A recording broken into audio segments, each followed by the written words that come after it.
All parties واشک کے زیر اہتمام بیت المال کے دارالحسان کی واشنگ ہیڈ کوارٹر سے بسیمہ منتقلی اور افسران کی ضلعی ہیڈ کوارٹر واشک سے غیر حاضری کے خلاف 16 اگست کو شٹر ڈاؤن و احتجاجی جلسے کا اعلان۔ ڈی سی آفس کے سامنے دھرنا ہوگا۔ واشک آل پارٹیز واشک کے رہنماؤں حاجی بشارت اللہ اعلیزئی و دیگر نے واشک میں پریس کانفرنس سے خطاب کرتے ہوئے بیت المال کی جانب سے دارالحسان نامی یتیم بچوں کے ادارہ کی واشک ہیڈ کوارٹر کی بحالی بسیمہ منتقلی اور افسران کی ضلع میں غیر حاضری ناقابل برداشت عمل ہو چکی ہے۔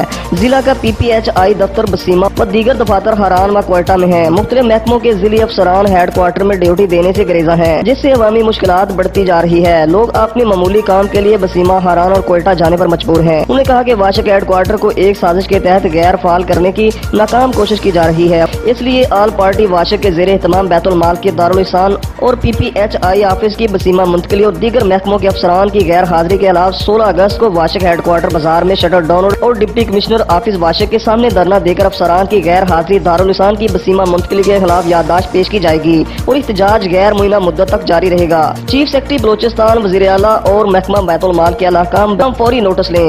Report Abdul Haq Jawari, district reporter Washuk Balochistan.